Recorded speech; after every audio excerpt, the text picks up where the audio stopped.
Viva e sejam bem-vindos ao No Princípio Era a Bola, o podcast da Tribuna Expresso em que tentamos descomplicar o futebol. Eu sou o Diogo Pombo e comigo estão os nossos cabeças de lista de sempre. Bom dia, Tomás da Cunha. Bom dia. Olá, Rui Malheiro. Bom dia. E hoje cá estamos para mais um episódio especial com um convidado que está connosco à distância, em Sevilha, talvez ainda com os músculos doridos do jogo que teve na véspera, na La Liga. Ele nasceu na Maia e começou por jogar futsal longe da baliza, para onde acabou por ser empurrado devido ao seu corpanzil. Em idade juvenil já treinava com os séniores e quando já podia tirar a carta de condução foi para a Madeira jogar no Nacional, clube com o qual chegou à Primeira Liga. Do Funchal viajou para a Andaluzia, região de Espanha onde está há 8 anos, porque depois de 4 épocas no Granada agora vai na terceira no Real Betis, o atual 7º classificado da Liga Espanhola. Olá, Rui Silva, muito obrigado por estares aqui connosco, sem luvas postas e em casa. Muito obrigado, Rui. Olá, bom dia, obrigado a vocês também pelo convite, privilégio também para mim poder falar com vocês. Subscrever o Expresso é ter acesso à melhor informação, a uma vasta oferta de conteúdos exclusivos e à opinião de referência. Subscrever o Expresso é tornar-se membro do nosso clube, poder ser voz ativa de uma comunidade informada e beneficiar de vantagens exclusivas. Subscreva o Expresso em expresso.pt/digital. Expresso. Liberdade para pensar. Primeiro que tudo, eu gostava de te perguntar, porque nós somos grandes fãs dele aqui no podcast, como é que é todos os dias teres que levar com remates do isco? A vida é difícil. Está a voltar de lesão agora, felizmente. Pois. É uma boa notícia para nós. Sem dúvida. É um jogador diferenciado, outro nível completamente. É um jogador que nunca sabes o que vai fazer. Nunca tu pensas uma coisa, ele faz outra. Jogos reduzidos, brinca completamente. E com os guarda-redes também gosta muito de dar a fazer coisas diferentes, dar a sua picada. Pensas que vai fazer um remate, ele mete a bola por cima. É diferenciado. Pensa acima dos outros. E já agora um Joaquim também, não é? Sim, exatamente. Agora já não, mas... Sim. É diferente. Sim, o Isco é mais artista, não é? É artista, o Isco é artista, sim. É arte pura, magia. E é daqueles jogadores que até rematar de fora da área ele faz uma espécie de simulação de corpo, não é? Engana muito os guarda-redes. Sim, exato. E não sabes se vai colocar no posto mais afastado ou no posto no lado mais escuro. Muita colocação e precisão. Olha, Rui, antes de passarmos a conversar sobre o Betis, sobre o teu trabalho diário e sobre, claro, a tua carreira, na sexta-feira há convocatória para a Seleção Nacional e é a última a que teremos antes de sair a final para o Europeu. Como é que estão as tuas esperanças e expectativas?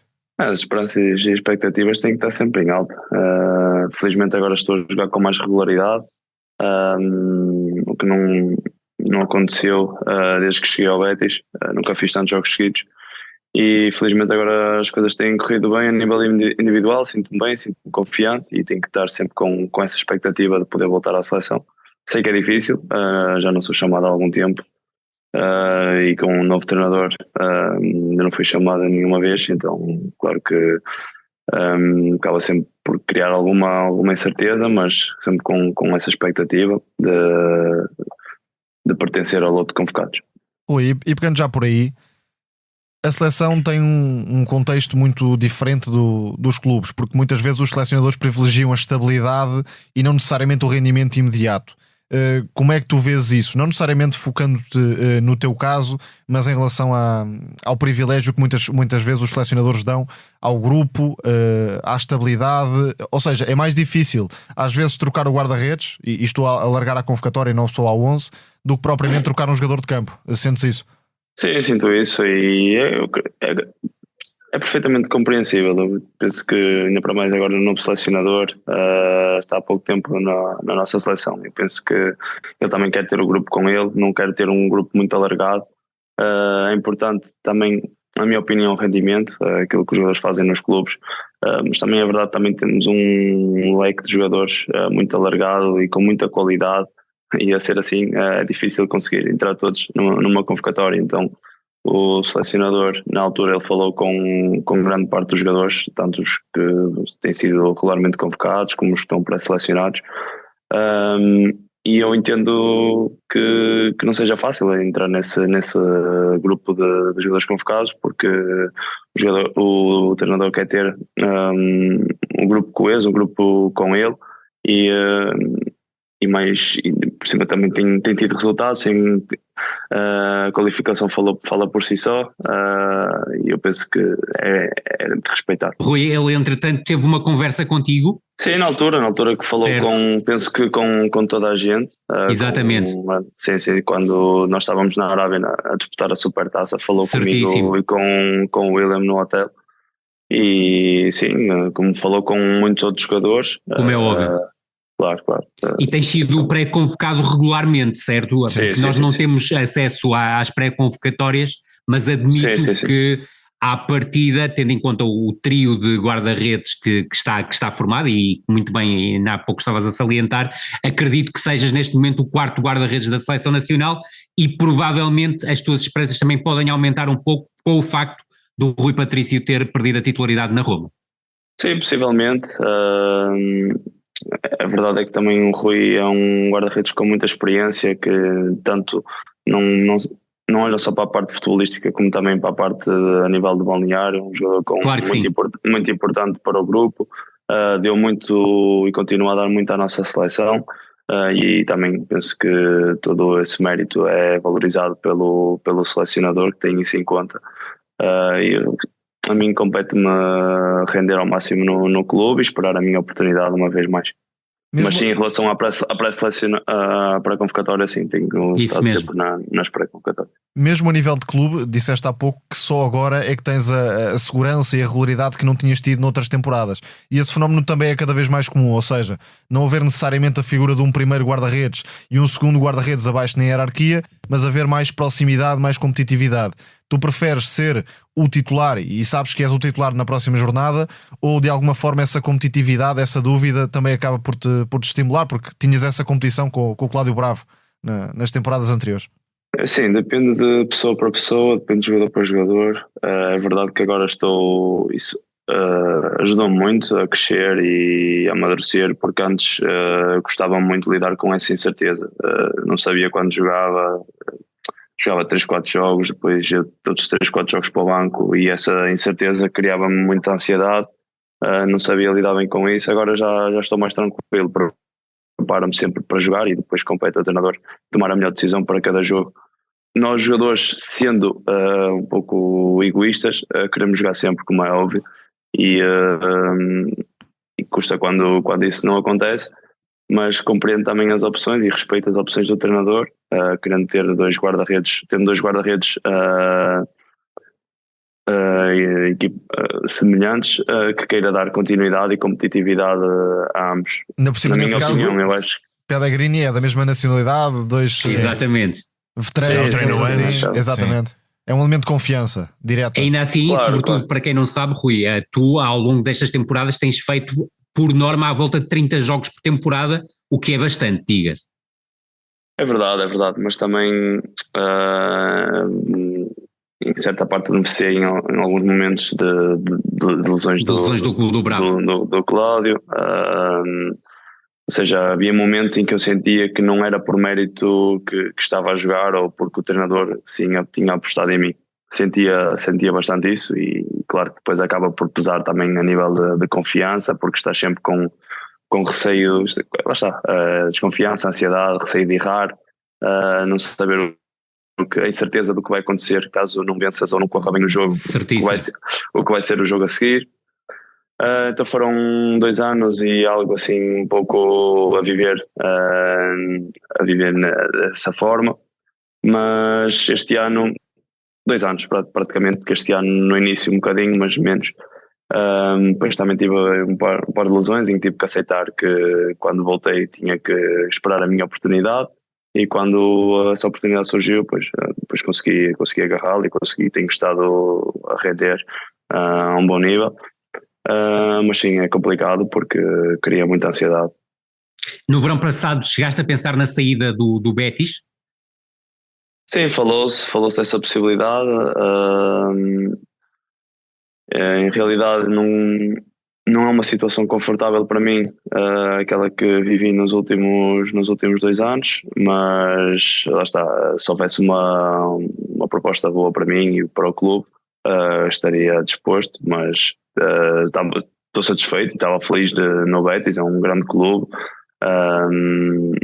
Mas se houvesse uma possibilidade de ter uma proposta melhor, poderia ouvir. Ou seja, no fundo, o que não aconteceu. E corrijo-me se não concordares com a perspectiva, para o treinador é conveniente ter duas opções válidas, mas se calhar para o guarda-redes é muito mais confortável ter o lugar, não diria garantido, mas mais ou menos confortável, não é? Sim, eu penso que o futebol não é o futebol é rendimento, na minha opinião. Então, se um guarda-redes está bem e está a jogar bem, eu penso que não faz sentido haver essa mudança, porque em certa parte tu estás a dar confiança a um e a retirar confiança ao outro. Ainda por cima numa posição tão específica que contagia a equipa, não é? Sim, claro, não consegues ter rotinas, não consegues rotinas com a tua equipa, com os teus centrais, e é complicado. Depois, quando estás um mês sem competir, voltas a competir, um guarda-redes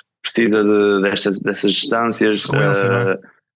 Sim, sequência, continuidade, mesmo a nível de jogo, estar a distâncias da baliza, ficas com mais receio, mais retraído se sair, se ficar. E tudo isso acaba por...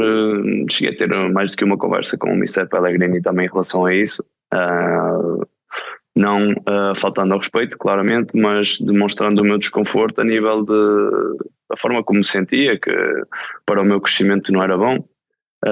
Não sei se isso também depois acabou por repercutir a nível de seleção também, porque ao não ter essa regularidade, claro, acabas por depois perder outras coisas. Mas pronto, são decisões, entendo a opinião do treinador e respeito completamente. Temos que conviver com isso, mas deu-me muita estaleca, como se costuma dizer. E isso é muito importante. Sim. Isso é muito importante, sim. Rui, tu há pouco falavas... Estou na fase de desfrutar completamente. Claro que sim. E antes não estava a desfrutar. Rui, tu há pouco falavas de o quão difícil foi tu lidares com essa intermitência toda, de jogar uns jogos e depois rodar quase por decreto porque estava estabelecido. Tu tiveste a ajuda de alguém neste período, um psicólogo, uma psicóloga, ou desabafavas mais com a tua família? Sim, eu já trabalho com mental coach há 1 ano e meio, mais ou menos. Neste período, depois a parte familiar também foi importante para me dar esse equilíbrio, essa estabilidade. Tudo isso acaba por somar e deixar-te mais tranquilo. Tenho outras ferramentas que me ajudam também a estar focado, a estar motivado, a controlar aquilo que depende de mim, porque lá está, muitas das coisas nós não conseguimos controlar. E eu sou uma pessoa muito, muito exigente, autoexigente, e isso é bom e mau. E então pronto, tive que aprender a lidar com isso, a lidar com essa ansiedade, e agora sinto-me muito mais tranquilo e muito mais relaxado, que era algo que não acontecia. Isso afetou-te em algum momento a relação com o Cláudio Bravo, ou os dois acabavam por perceber a situação e ajudarem-se mutuamente? Não, zero, a nível claro. de relação, tranquilo. A nossa competitividade entre ambos é super tranquila. Às vezes até gozávamos ou ríamos com a situação porque estávamos no balneário e ele virava-se era fechar os olhos e escolher. Brincando, claro. Vamos lá ver quem é que joga. Quem é que será que vai jogar amanhã? Às vezes brincávamos um pouco com essa situação, mas depois pronto, o treinador é que decidia. Era a forma dele, era que decidia. Havia vezes em que sabíamos antes, outras vezes sabíamos só mesmo ou seja, sabíamos no dia antes, quando treinávamos bolas paradas ou assim, sabíamos a equipa que ia jogar, outras vezes só sabíamos mesmo no dia do jogo, e o que acabava por... Eu preferia saber logo antes se jogava ou não, pelo menos a nível de preparação mental é diferente. Para ir dormir com isso na cabeça, sim. Sim, dormia mais chateado, mas dormia mais tranquilo, se calhar. Mas enquanto se estivesse ali naquela incerteza, lá está, essa incerteza matava-me, porque não tinha ferramentas para conseguir controlar isso, porque como só sabia na palestra antes do jogo, estava sempre com aquilo na cabeça, a dar voltas, na dúvida, será que vou jogar, será que não vou? será que vai correr bem, será que não vai correr, e pronto, era muita coisa na cabeça. Mas qual é que foi o nível de abertura do treinador, e disseste que falaste com Pellegrini sobre isso, para também perceber o teu lado, porque vendo de fora, e é uma ideia estereotipada se quisermos, dá sempre a ideia de que Pellegrini é um treinador calmo, receptivo, que valoriza também a autonomia do jogador. Achas que é assim ou é apenas uma questão para quem está de fora? Sim, não, é uma pessoa super tranquila. Ele dava o seu feedback, eu dava o meu também, aquilo demonstrava o meu desconforto e ele dava os seus argumentos. Lá está. Eu sentia que tinha que falar, porque ao não falar podia muitas das vezes demonstrar que não estava interessado ou que me dava igual, e não dava igual porque gostava muito. E pronto, eu quando falei com ele foi sempre de forma respeitadora e ele compreendia e nunca levou a mal às vezes que foi falar com ele e dava-me o seu feedback. Rui, nós estamos aqui a falar do Pellegrini e passando agora por um lado mais técnico do futebol, como nós gostamos.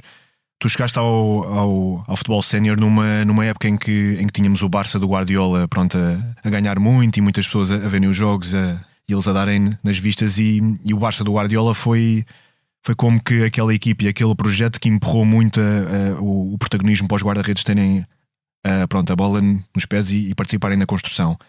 Tu és treinado por um treinador que também privilegia muito isso e que pede também aos guarda-redes que participem nesse momento do jogo. Como é que tu vês isto tudo, esta preponderância que hoje em dia tanto os treinadores como comentadores e adeptos dão ao jogo de pés de um guarda-redes? Sim, eu acho que é muito importante, evoluiu muito, sim, sem dúvida, desde o momento da altura do Guardiola, mas sim, tem sido fundamental a saída desde trás, a construir desde trás do guarda-redes. Agora até vemos muitas equipas a utilizar o central a dar a bola ao guarda-redes. A dar a bola ao guarda-redes. Não, o guarda-redes a dar a bola com a mão ao central, para o central a começar a jogar logo diretamente no guarda-redes. E vejo muitas equipas a fazer isso. É sinal também de que privilegiam ter a posse de bola, que privilegiam sair a jogar. Nós temos um treinador que nos exige, que nos pede para sairmos a jogar, mas acima de tudo que não cometemos riscos e que não facilitemos. Se der para sair a jogar, se não der, bater longo, juntar a equipa, bater longo. Depende de treinador para treinador, mas eu acho que cada vez mais o guarda-redes tem tido esse papel fundamental na construção. Mas sentiste muita diferença crescimento do Granada para o Betis, que são equipas com objetivos diferentes, obviamente, tens funções específicas diferentes, um enquadramento num modelo que tem mais ambições ofensivas, claro está. Como é que foi essa passagem? O início foi complicado porque lá estava numa equipa em que não arriscávamos basicamente no Granada, uma equipa com um bloco mais baixo, era mais sobrecarregado, estávamos com menos tempo com bola também, formas diferentes de jogar. É verdade que com bola tem os seus riscos e quando cheguei ao Betis a nossa equipa estava muito mais exposta e eu não estava preparado, na altura não estava tão preparado para isso. Sentia que a qualquer momento vinha 1 contra 1, 2 contra 1 e sentia muito exposto. Jogar mais fora da baliza também, mais espaço jogar mais fora da baliza, jogar no risco, sim. Então lá está, foi uma mudança complicada, da forma como privilegia também o nosso treinador a linha de subida. Tinha que jogar, mas foi algo que lá está, também consegui aperfeiçoar, consegui melhorar, e é bom também para nós enquanto guarda-redes abrirmos esse leque e podermos mais do que conseguir vermos as outras características também que conseguimos adotar e a vários estilos de jogo, também penso que é importante para o nosso crescimento. E sentes-te cada vez mais preparado para ser guarda-redes de um grande, certo? Sim, sinto que lá está, acima de tudo o guarda-redes tem que defender, na minha opinião. Claro. É o fundamental, é o mais importante. Depois lá está, um guarda-redes num nível como o Betis neste momento tem que ser um guarda-redes também decisivo, tem que ser guarda-redes que decida jogos, e sim, sem dúvida que agora depois de 3 anos aqui sinto-me mais preparado para esse patamar. E pronto, vamos ver o futuro, o que é que se houver essa possibilidade ou não, mas sim, sinto-me mais preparado. Falaste na importância das defesas há uma semana e pouco. Tiveste uma exibição monstruosa contra o Atlético, penalti, muitas defesas. Aliás, estabeleceste o recorde de defesas, o maior número de defesas na Liga Espanhola. Exibição de carreira ou não? Sim, penso que sim, foi sem dúvida. Foi uma exibição, apesar de não termos conseguido a vitória. Individualmente, sim, foi uma exibição muito bem conseguida, senti-me muito bem e lá está também um jogo com grande visibilidade, contra uma grande equipa, num grande estádio e pronto, felizmente só faltava mesmo a vitória para poder ajudar a equipa. E costumas olhar para estatísticas, não só em termos de resultado do jogo, mas também a nível de treino, por exemplo, não sei se há algum controlo específico nesse sentido, mas sobretudo em jogo, costumas olhar número de defesas, passos certos, etc. Essas coisas que hoje em dia são facilmente expostas e que grau de interpretação dás, porque não é necessariamente por teres mais defesas que fizeste uma melhor exibição, não é? Sem dúvida, às vezes fazes 2, 3 defesas e defesas de gol que são muito mais importantes fazer 7 ou 8 defesas. Exatamente, muito mais verdade, importante a qualidade do que a quantidade. A qualidade que a quantidade, sem dúvida. Eu privilegio a qualidade nesse sentido, mas olha as estatísticas, o normal, claro que sobretudo a nível de passes e qualidade de passe, mais do que o número de defesas que faço, prefiro fazer defesas com um grau de dificuldade mais elevado, mas a nível de eficácia de passe, qualidade, isso olho bastante, porque é algo com que gosto de ir corrigindo e melhorando de jogo para jogo. E Rui, já agora que estamos a falar da parte estatística também, como preparas o jogo? Há uma análise de vídeo muito profunda do adversário, vídeos de 5, 6 minutos sobre a forma como os jogadores normalmente finalizam da equipa adversária, ligas muito a isso? A nível individual, certo? Sim. Sim, é verdade que também já estou nesta liga há 5 anos, penso. Verdade. Já conheço grande parte dos jogadores. Agora vejo, além da análise que fazemos com o Mister, a nível individual vejo sobretudo os jogadores novos que chegam à liga e dou umas pinceladas nos jogadores nas referências, sobretudo ofensivas da equipa adversária antes do jogo, mas conhecendo já os jogadores não vejo tão profundamente porque já os conheço. Mas sim, gosto de fazer a minha análise, também análises de bolas paradas. Bolas paradas, importantíssimo, claro que sim. Sim. Gosto de fazer sempre uma análise prévia, porque também hoje em dia é tudo muito mais facilitado e dá-nos muitas ferramentas a nível de percentagens, onde é que, por exemplo, nos penaltis, onde é que o jogador bate, qual é o seu lado mais por exemplo, isso aconteceu na semana passada. Exatamente, com o Atlético. Com o Morata, e no final do jogo até estava a falar com ele, porque ele perguntou-me se eu tinha dado um passinho para a esquerda antes, eu tinha-lhe dito que não. E eu, do que eu analisei a nível de vídeo, vi que o lado seguro dele era o cruzado, e por isso decidi escolher o lado e fui com tudo. Ele disse, pois, já não fazia gols há 7 ou 8 jogos. Por isso é que foi para o meu lado seguro, e por aí consegues perceber um minuto de jogo, o resultado, a pressão, claro, de onde é que tiram a bola. Claro, tudo isso tem a sua influência. E Rui, nestes anos todos que levas de La Liga, há assim algum jogador que tu tenhas considerado mais indecifrável nessa fase de estudo prévio e de preparação? O Messi. Acho que é o jogador assim mais... Passos para a baliza, não é? Sim, mais diferenciado. O Benzema também destaca, é uma qualidade acima da média, muito imprevisível. É verdade que nesta liga tem jogadores com enorme qualidade que podem marcar a diferença em qualquer momento. Há pouco falavas do estudo individual. Qual é o teu nível de envolvimento e de pensamento sobre o processo coletivo? Ou seja, sentes-te conhecedor, digamos, das funções específicas do resto da tua equipa, do modelo, das intenções do treinador num todo, ou estás mais focado no teu papel? Sim, um pouco de tudo, né? Claro que a parte coletiva é o mais fundamental, mas lá está, se cada um tiver o seu rendimento, o rendimento individual, acaba por depois dar essa aportação também à equipa, e foco muito naquilo que tenho a fazer e controlar o que depende de mim, e poder ajudar da forma como compete. Soube também que tinhas uma comunicação, uma relação fácil com o Luís Filipe, central. A que nível isso influencia? É realmente crucial? Achas que ter, por exemplo, uma comunicação mais distante, mais dificultada até por questões da língua ou de relacionamento, qual é o nível de influência que atribuirias a isso? Sim, a língua é fundamental, sem dúvida. Por exemplo, com o Luís tínhamos uma conexão incrível, uma química brutal, porque além de falarmos o mesmo idioma, o Luís era um jogador que contagia, porque celebra cada corte,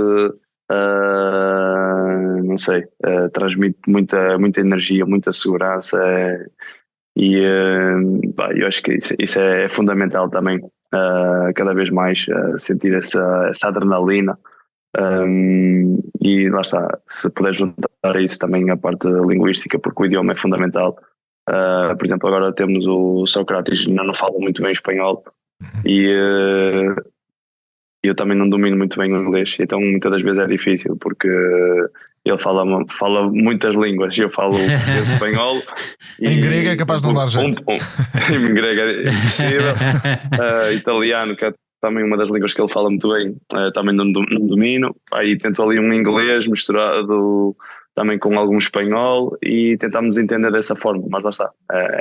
Eu acho que o idioma é muito importante para haver essa conexão, sobretudo com os centrais. E Rui, ainda ao encontro daquilo que há pouco falavas, e quase que adivinha a tua resposta, é muito importante para ti o facto de teres, diria, a titularidade mais garantida para a tua maior e melhor percepção do processo coletivo de toda a equipa, certo? Sim, isso também dá-te mais segurança, dá-te mais confiança, poder... lá está, eu acho que é importante também ter essas rotinas com a equipa. Então quando não as tens é complicado, mesmo para os centrais, tendo um guarda-redes, por exemplo, a jogar 4 jogos, depois outro guarda-redes a jogar outros 4, 5 jogos, não havendo essas rotinas não é fácil, e para haver um maior rendimento coletivo é importante que também haja essas rotinas. Rui, também eu achei engraçado ouvir-te dizer como eras contagiado pela adrenalina de um defesa central que tinhas à tua frente. Porque tu jogas numa posição em que normalmente se pede muita calma, não é? Muita calma, ponderação e não estar muito efusivo. Sim, é verdade, mas o jogo tem momentos, e há momentos em que estás mais tranquilo, mais calmo, e há outros momentos em que essa adrenalina sobe. Por exemplo, no último jogo em que defendo o penalti e defendo mais 2 recargas, a adrenalina está lá em cima, está lá em cima. Enquanto que também há momentos em que eu sendo, por exemplo, uma pessoa mais ponderada, mais tranquila, calmo, há momentos em que pode haver um bate-boca com outro jogador, que aqueces um bocado mais. O jogo tem, por muito tranquilo que tu sejas, o jogo requer de muitas emoções, de muitos momentos, a adrenalina sobe, desce e é complicado.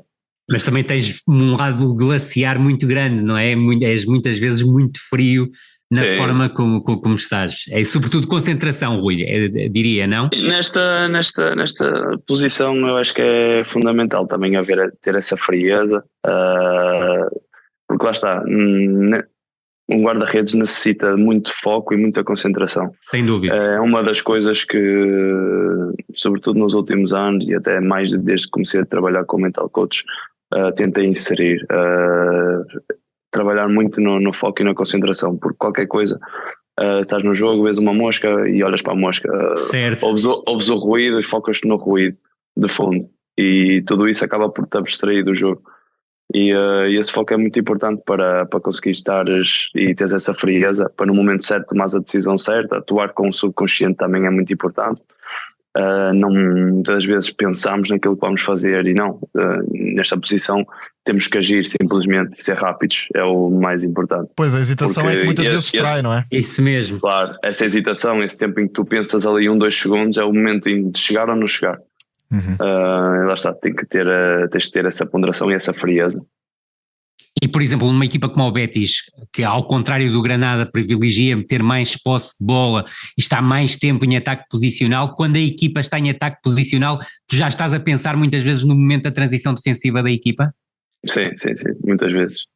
E algo que até já falei com os nossos adjuntos e assim, que nos acontece muito, é cantos a favor, muitas das vezes acabam em contra-ataques. Certíssimo. Mas vale ter a bola fora. É algo que eu não consigo entender, porque já aconteceu muitas vezes.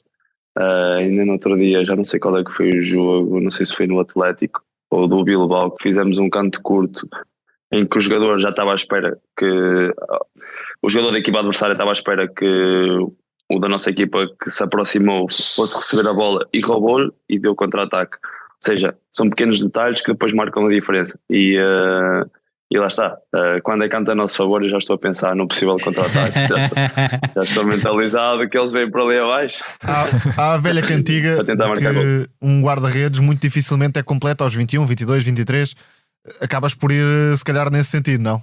Estás a viver o teu melhor período em que és mais completo. Sim. Até do ponto de vista mental, se calhar é mais complicado para um guarda-redes de 21 anos gerir isso, ter esse nível de foco, gerir as emoções, etc.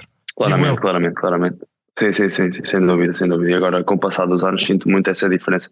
Também é verdade que agora estou num contexto diferente, jogo num clube que se pode dizer que é grande, porque tem uma massa associativa muito grande, muita pressão, sempre cheio, sente-se muito burburinho, aquela ansiedade, isso também depois acaba por transparecer também para quem está no campo, é difícil. Isso também mexe no dia-a-dia, Rui? Não, no dia-a-dia até é mais pacífico. Sim, é pacífico, mas por exemplo jogos em que ontem e jogos como o de ontem e jogos em que a equipa está em desvantagem, muitas das vezes ouves esse burburinho, tu queres jogar, muitas vezes tu tens a bola e não é momento de jogar rápido, é momento de meter, dá pausa, mas dar pausa, não é? Congelar e depois sair a jogar. E tu pelo burburinho, se fores sempre no burburinho, estás... Sim, não podes jogar para o público. Estás tramado porque eles querem logo que a bola vá rápido. Eu já pude ver jogos aí no Benito Villamarín e aconteceu exatamente isso. Há uma pressa vinda das bancadas para os guarda-redes e para os centrais, particularmente. Sim. Exatamente. Muitas das vezes é à toa, porque tentam chamar a pressão. Que a bola vá rápido. Que a bola vá rápido para o outro lado para tentar marcarmos gol. E tu à espera que o adversário saia na pressão, claro. Mas és completamente imune, certo? Sentes-te completamente imune. Sim. Mas lá está, no início tremias. Como tremia, criava essa ansiedade, estava habituado a jogar com 15, 20 mil pessoas, todos os jogos com 50. Faz diferença. Mas aí vem ao de cima o teu lado mais glaciar, não é? É a tua frieza e também a qualidade que tens na tomada de decisão. Sim, é isso, porque depois vai acabar por influenciar também a tua tomada de decisão, vais cometer mais erros, se entrares nesse burburinho, então lá está, também acabo por trabalhar muito nesse sentido de foco e focar em mim mais do que o ruído exterior. Aqui em Portugal também tem acontecido muito isso, com o Trubin, com o Adano ou com o Franco Israel. O que é que tu dirias a um adepto, num cara a cara, o que é que lhe dirias para justificar, entre aspas, essa demora, para chamar a pressão e para construir com mais calma? É sim, eu entendo o lado do adepto, né? O adepto quer que a equipa jogue o mais rápido possível, que chegue o mais rápido possível à área contrária e que faça gols. Eu entendo isso, mas também já fui adepto e percebo, mas lá está, quem está em campo tem que tomar as melhores decisões, tem que jogar, tem que dar essa pausa muitas vezes, tem que ter calma, porque é com essa pausa e com essa calma que depois conseguimos atrair o adversário, conseguimos criar mais oportunidades, não é jogar à maluca ou querer estar com essa constante ansiedade de ter que fazer golo para que as coisas vão resultar.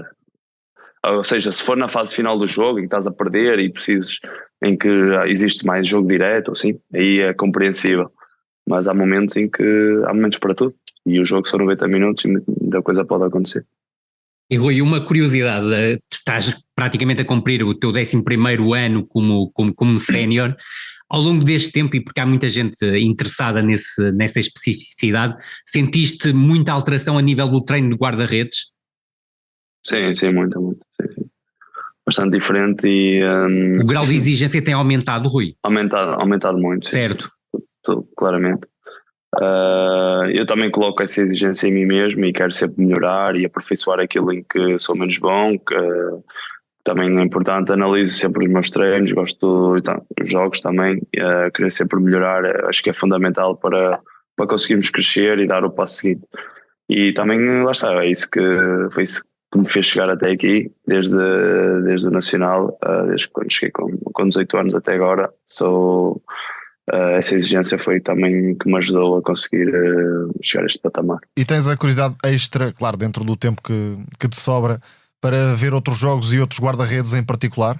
Sim, analiso muito, gosto muito de ver, lá está, agora sou um consumidor de futebol e gosto muito de analisar, estou sempre atento a posicionamentos que os guarda-redes fazem, e também acabas por modelar outros, e ao modelar outros acabas por aprender e também querer fazer as coisas bem, querer melhorar. Quais eram as tuas referências? Tenho alguns, mas neste momento o principal é o Ter Stegen. Certíssimo. Sim, para mim guarda-redes completo e lá está, eu tento ser completo, é difícil, mas tento ser completo, tento melhorar sempre todas as facetas, como privilegio isso, admiro imenso, lá está, não só pelo que defendo ou pela qualidade que tem no jogo de pés, mas pela calma, pela liderança que ele tem, pela tranquilidade, por tudo um pouco, acaba por contagiar. E também por curiosidade, quando estavas no Maia Lidador e eras um menino, quem era na altura a tua principal referência, o teu principal ídolo? Na altura era o Vítor Bahia, foi uma grande referência para mim. Depois, quando comecei já como profissional, olhava muito para o Rui Patrício também, tinha semelhanças sentia que tinha semelhanças com ele por ser Rui, por ser esquerdino, pela altura. E acaba por ser também uma referência para mim e outros guarda-redes a nível mundial, internacional, Buffon, Casillas, guarda-redes, Manuel Neuer também, acho, e assim, é um guarda-redes bastante frio na baliza. E também redefiniu a posição ou contribuiu, não é? Isso mesmo. Sim. E lá está, vendo os melhores acabas por ter essas referências e querer ser como eles. Rui, tu estás com 30 anos e partilhas balneário com um guarda-redes que tem 40, o Cláudio Bravo.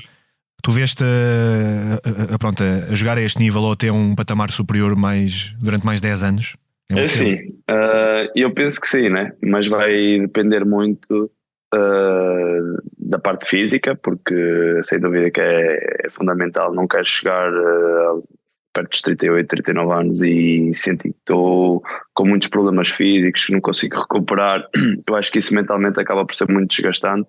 E lá está, a parte mental também é fundamental para te sentires bem, porque no momento em que eu mentalmente já não estiver capacitado, é quando sinto que tenho que parar. Enquanto a parte física e a parte mental estiverem bem, sim, vou continuar a desfrutar, fazer aquilo que mais gosto, com a mesma vontade. Tens espreitado o futebol português também, não? Gosto de ver. Tenho amigos também a jogar e gosto de ver o futebol português. E a nível de balizas, achas que liga bem servida ou poderia ser ainda melhor? Sim, daquilo que eu tenho visto, é verdade, também não vejo os jogos todos, há equipas que não acompanho muito, é mais a nível dos três grandes, o Braga, Guimarães também vejo jogos e outros, Boa Vista, por exemplo, tenho lá amigos, noutros clubes também, e tenho acompanhado e tenho visto guarda-redes com grande qualidade, muita capacidade de progressão. Por exemplo, do Boa Vista, gosto muito do guarda-redes do Boa Vista. João Gonçalves. Gosto muito também do guarda-redes do Farense, está a fazer uma época excepcional. E acaba por ter um percurso, se quiseres, com algumas semelhanças ao teu. Tu não passaste diretamente pelos principais, maiores clubes portugueses. Sem dúvida, muito mérito, tem muito mérito e é bonito quando isso acontece. E pronto, sinto que guarda-redes com grande margem de progressão, com muita qualidade no nosso futebol, e isso é fundamental e é bom também para a imagem do nosso futebol. E Rui, não sentes que acontece ainda muito no futebol português aquilo que é antítese do que aconteceu contigo, ou seja, haver receio de lançar menino com 18, 19, 20 anos na baliza na primeira divisão e que há guarda-redes com essa capacidade. E já agora fazendo uma analogia para o Betis, muita gente não saberá, mas o guarda-redes titular do Betis B é um guarda-redes português, é o Guilherme Fernandes, que fez formação no Benfica e no Sporting. A primeira pergunta, desculpa, não... Se tu não sentes que há guarda-redes jovens, 18, 19, 20 anos, que foi a idade com que tu apareceste na primeira divisão, e o Manuel Machado acabou por não ter qualquer receio em lançar-te na primeira equipa do Nacional a partir de determinada altura, se não sentes que também há outros jovens guarda-redes portugueses que poderiam aproveitar uma situação idêntica, mas que os treinadores sentem algum receio em lançar guarda-redes tão jovens? Pois é possível. É verdade que com essa idade na Primeira Liga penso que não há nenhum, não? Não. Creio eu. Não. Sim, existe ainda. Felizmente agora também existe a Liga Revelação, acaba por... Tu não tinhas no teu tempo, exatamente. Sim. A Liga Revelação acaba por também catapultar. Lá está o caso do Guilherme Fernandes, o ano passado. Exatamente. Venceu a Liga Revelação e acabou por lhe dar também essa visibilidade, e agora acabou por chegar aqui ao Betis e tentado jogar na equipa B.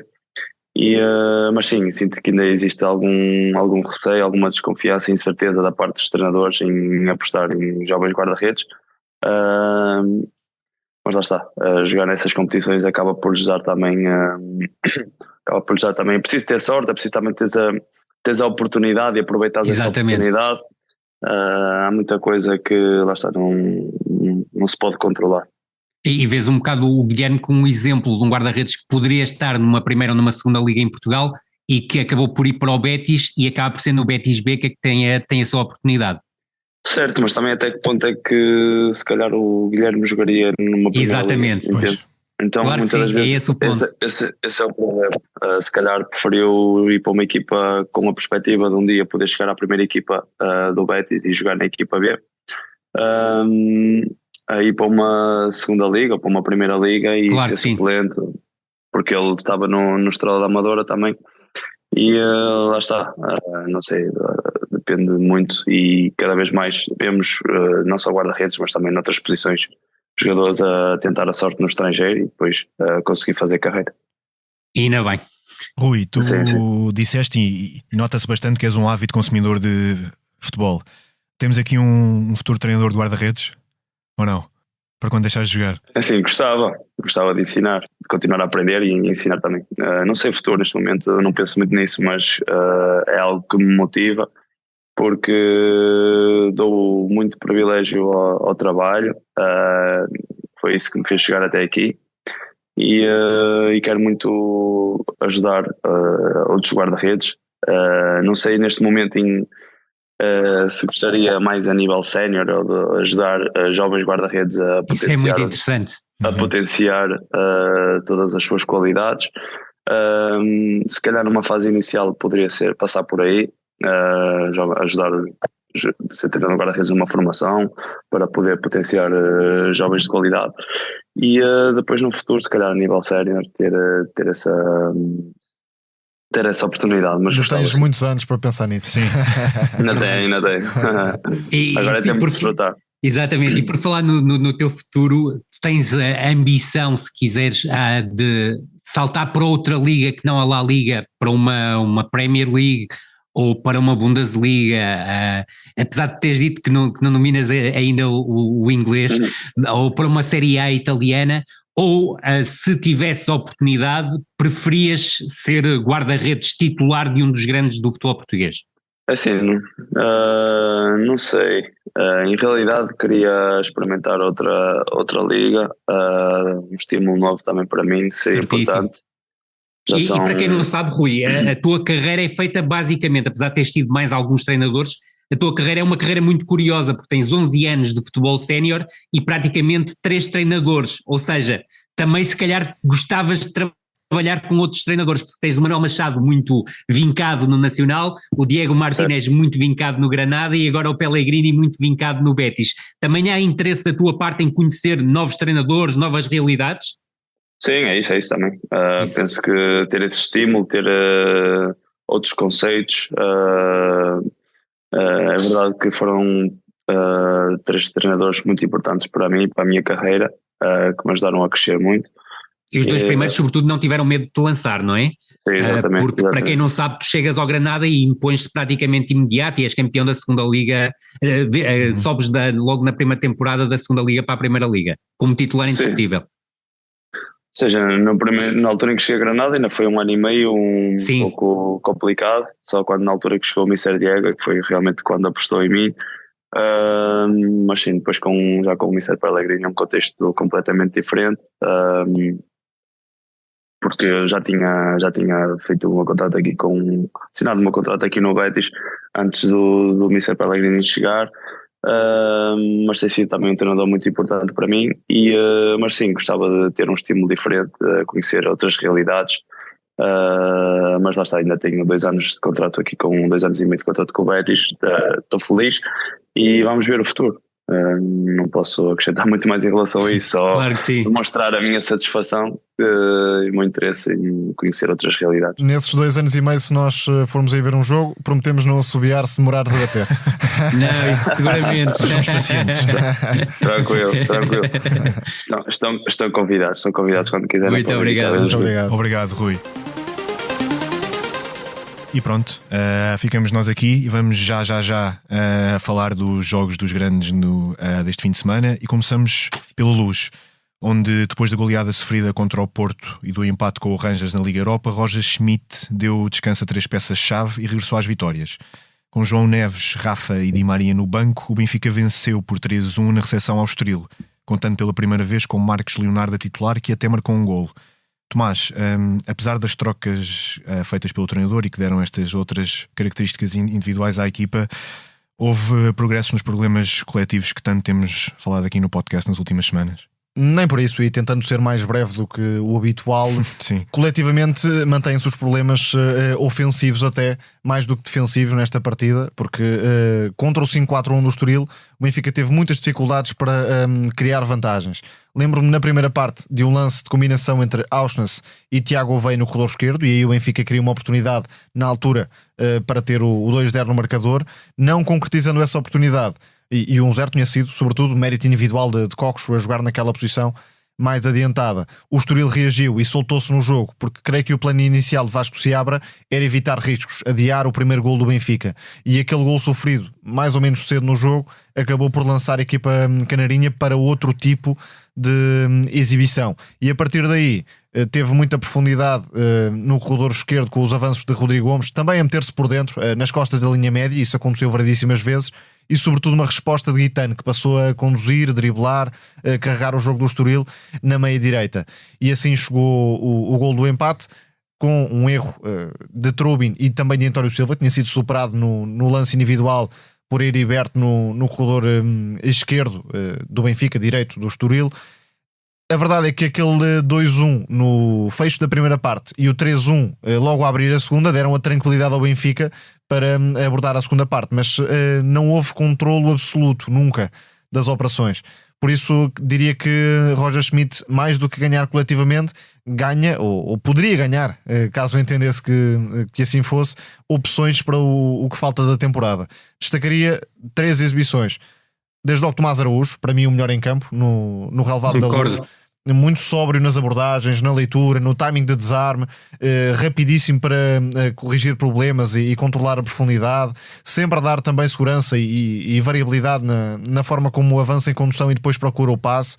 Portanto, isto está na origem do primeiro gol. Isto está na origem do primeiro gol, com uma recuperação alta. Mesmo. Portanto, não faltou quase nada à exibição de Tomás Araújo. E digo isto porque poderia, no cenário que o Benfica atravessa, estar aqui uma oportunidade para cimentar esta dupla. Não imagino que isso vá acontecer, sim, mas a sobriedade, a regularidade de Tomás Araújo sempre que é chamado, de facto tem dado nas vistas.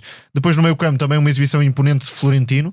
Não dá para esperar que individualmente haja alguém a resolver tudo, mas atenuou alguns problemas do Benfica em certas fases do jogo. E depois, porque a exibição de Marcos Leonardo demonstra sobretudo que dentro da área sim tem instinto, mas fora dela ainda parece longe fisicamente de estar num patamar aceitável para ser o titular do Benfica. Destacaria Tiago Oveia, que como elemento de plantel também dá sempre algo à equipa, em combinações, também pela mudança de velocidade e depois pela forma como finaliza. Não estou a dizer que deve ser um titular absoluto, longe disso, mas pelo menos vai sempre justificando mais oportunidades, seja como agitador, seja por vezes como titular, em partidas onde Roger Schmidt pode gerir as opções. Eu concordo com o Tomás, acho que não foi uma exibição convincente do Benfica e até posso suportar por números, ou seja, o Benfica não fez nenhum remate entre os 19 e os 42 minutos e entre os 65 e os 90, e é certo que o Tomás tocou num ponto que eu considero essencial. O Benfica podia ter matado o jogo com os golos aos 45 mais 2 e depois aos 49, fazendo o 3-1. Esteve perto do 4-1, há uma grande penalidade que ficou por marcar a favor do Benfica, mas a verdade é que aquele período entre os 65 e os 90 minutos, que acaba com o remate de João Neves à barra, e sobretudo com a entrada do Marquês na equipa do Estoril, a equipa do Estoril tornou-se bem mais acutilante do ponto de vista ofensivo, e Trubin, que tinha estado mal no golo do Estoril, e concordo inteiramente com o Tomás, há culpas do António Silva e há culpas do Trubin no lance. O Trubin acaba por ter duas defesas que acabam por ser determinantes. O próprio António Silva também superou esse erro. Concordo contigo, e foi importante esse aspecto, porque a verdade é que o Estoril tem ali duas hipóteses de fazer o 3-2 e aí poderia haver uma incerteza na parte final do jogo que ia muito contra aquilo que o Benfica tinha procurado, ou seja, um controlo que, tal como disseste e muito bem na tua introdução, não foi claramente efetivo. Vamos agora para uma das deslocações mais difíceis que o Sporting tinha no campeonato. Foi à Aroca, a equipa de Ruben Amorim, e ofereceu sem pudores a bola à Aroca como armadilha para emagrecer ao máximo as transições ofensivas com que os anfitriões, em especial o seu trio de espanhóis, têm magoado tanto os adversários.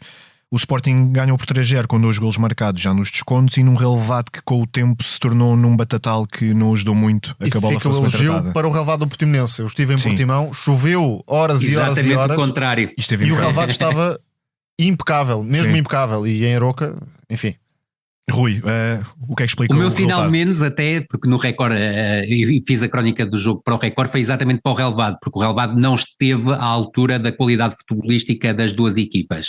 Agora, ressalto claramente aquilo que tu disseste, ou seja, o Sporting encarou este jogo que está, digamos, a entremear o acesso aos quartos de final da Liga Europa, que disputará na quinta-feira diante da Atalanta à segunda mão, como uma verdadeira final, e por isso mesmo o Ruben Amorim utilizou de início o 11 mais forte, até porque temos de ter aqui em questão também o regresso à competição do Gonçalo Inácio a ser gerido, mas não é por acaso que o Gonçalo Inácio entra logo no início da segunda parte. Eu creio que foi um jogo em que as duas equipas olharam uma à outra nos olhos, ainda que o Sporting numa fase inicial tenha tido mais iniciativa, mas tal como disseste e muito bem, este jogo fica marcado por algo que me parece muito importante, é o jogo de toda a temporada do Sporting em que o Sporting tem menos posse de bola, ou seja, 38%. Para isso contribuiu obviamente o golo que o Sporting marcou ao minuto 20 pelo Gyökeres. É um lance muito interessante do Sporting, uma recuperação alta do Eduardo Quaresma na sequência de um lançamento lateral a favor do Aroca no seu meio campo defensivo. Eduardo Quaresma que até sofreu bastante na primeira parte. Verdade. E como Rica. Sem dúvida, e já lá iria, mas fizeste muito bem em te adiantar, Tomás, mas destacar esse corte do Quaresma, mas sobretudo a forma como o Morita, o Trincão e o Mateus Reis fizeram com que o Sporting a altíssima velocidade variasse o corredor direito para o corredor esquerdo, um papel crucial do Trincão na condução e depois do passe para o Mateus Reis. Exatamente, e depois o Mateus Reis a conseguir colocar a bola ao segundo poste para o Gyökeres fazer a definição vitoriosa. A partir daí o jogo mudou claramente de feição. O Aroca tomou conta da partida.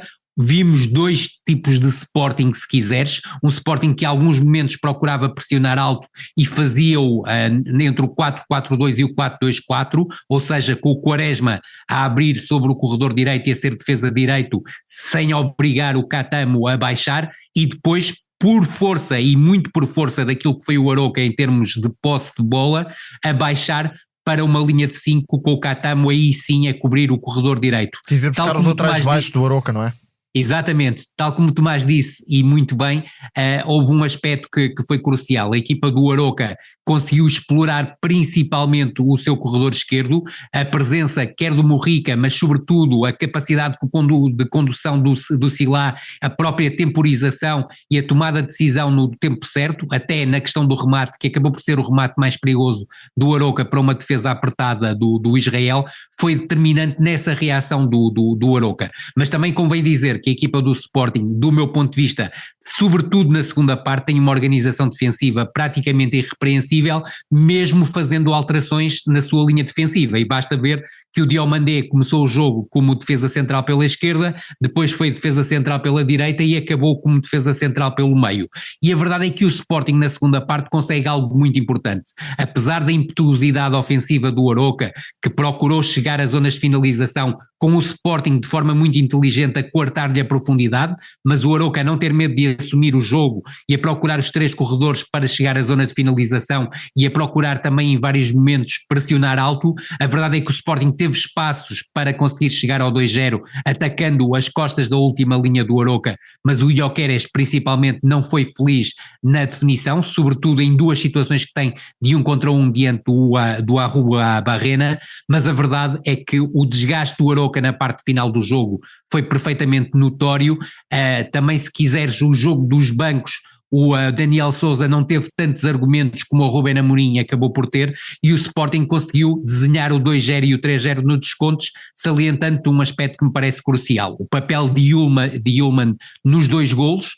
No segundo golo, que é feito na metamorfose de uma transição ofensiva em contragolpe, a buscar o Paulinho, a sair da pressão e a buscar o Paulinho, que depois faz o passe para o Catamo, e o Catamo dizimou, se quiseres, o meio campo ofensivo com uma condução e depois ultrapassando 2 adversários antes de finalizar, e é uma finalização vitoriosa tremenda, mas sobretudo no 3-0 a capacidade que o mantém aos 90 mais 5 para pressionar alto, para roubar a bola ao adversário, ter o discernimento para combinar com o Gyökeres e buscar o espaço vazio e definir o 3-0 final. Do meu ponto de vista, vitória justa do Sporting, números claramente exagerados num jogo em que o Sporting foi obrigado a vestir o fato macaco diante de uma equipa que, tal como eu e o Tomás temos aqui salientado, principalmente a partir do momento em que Daniel Sousa assumiu o comando técnico, é uma equipa claramente com capacidade, se quisermos, para lutar pelo 5º lugar, independentemente da desvantagem inicial,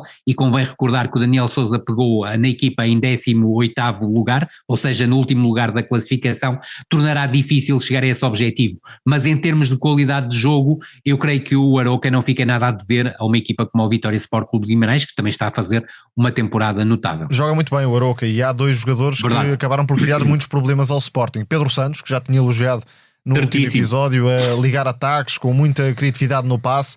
Atenção a este jogador que continua a afirmar-se na Primeira Liga, e os movimentos de Cristo Gonzalez na zona entre linhas, nas costas dos médios do Sporting, particularmente na primeira parte.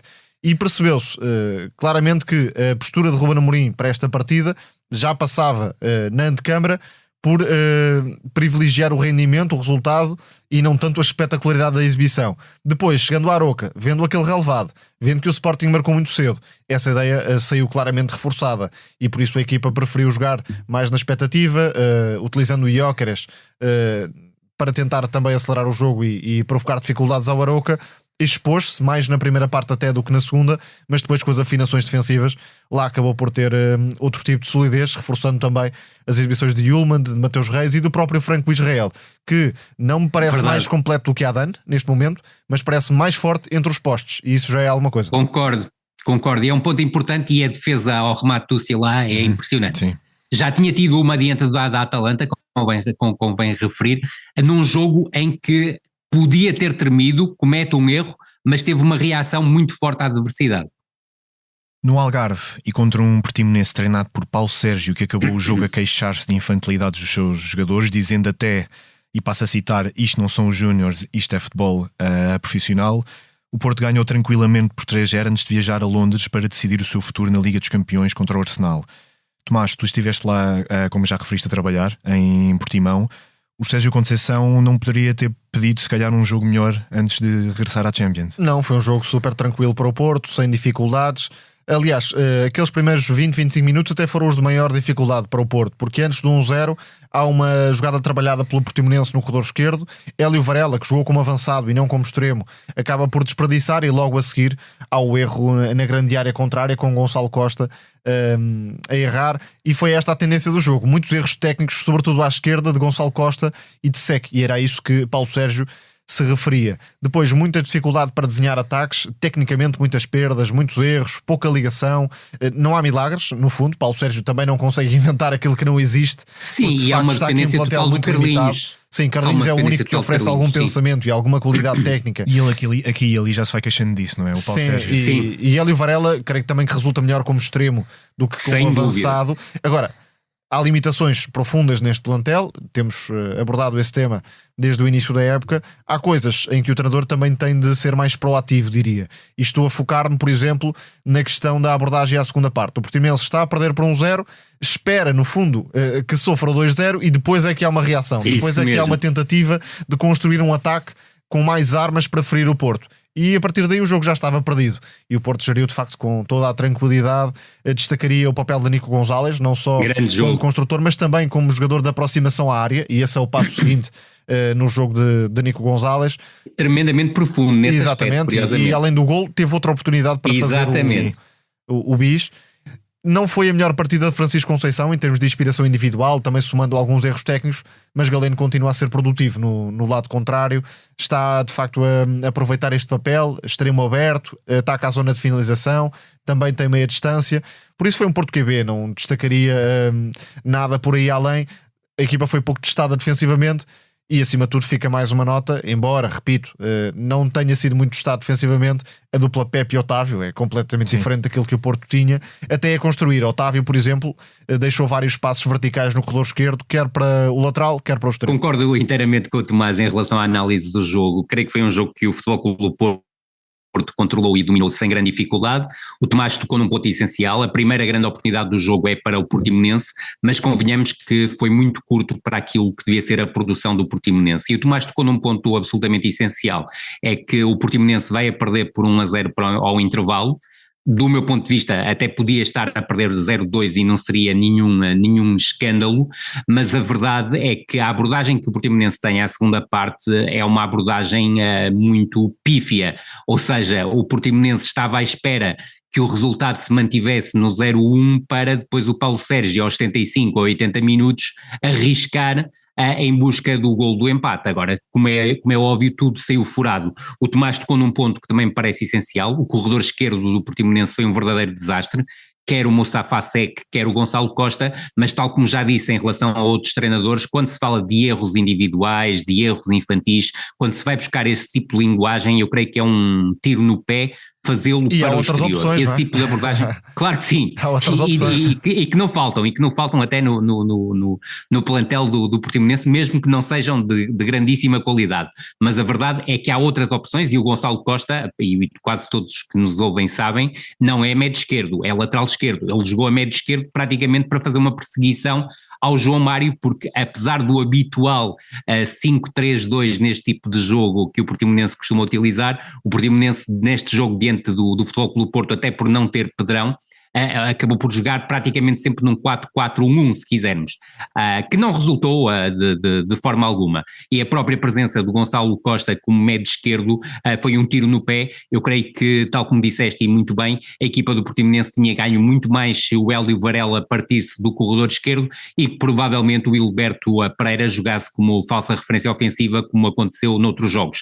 No entanto, tem que salientar também um aspecto na equipa do Portimonense. Quando a equipa do Portimonense consegue chegar a um bocadinho mais alto ou consegue chegar ao último terço, há claramente problemas no controle de bola por parte dos jogadores que fazem parte da zona mais adiantada da equipa do Portimonense, o que torna muito difícil que esta equipa consiga ferir principalmente um adversário do nível do Futebol Clube do Porto. Sim, e não é surpreendente, Tomás, porque se reparares, mesmo o Hélio Varela, que é um jogador com capacidade de desequilíbrio, o próprio Jasper é um jogador com capacidade de desequilíbrio e tem a principal oportunidade do Portimonense na segunda parte da partida, são jogadores que têm muita dificuldade ou no primeiro toque ou depois quando têm que definir na tomada de decisão, na definição.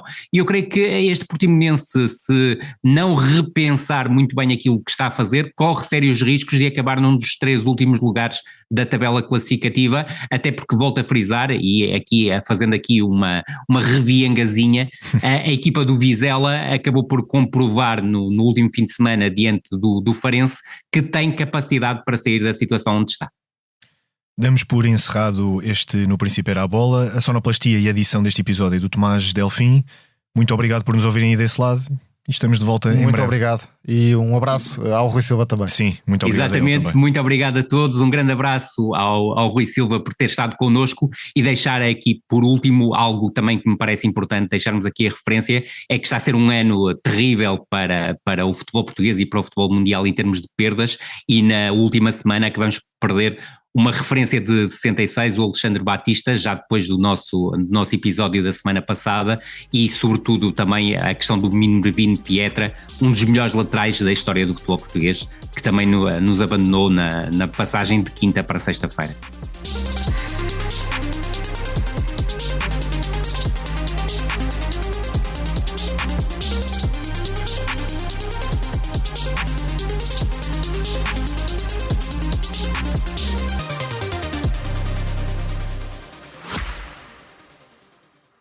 Subscrever o Expresso é ter acesso à melhor informação, a uma vasta oferta de conteúdos exclusivos e à opinião de referência. Subscrever o Expresso é tornar-se membro do nosso clube, poder ser voz ativa de uma comunidade informada e beneficiar de vantagens exclusivas. Subscreva o Expresso em expresso.pt/digital. Expresso. Liberdade para pensar.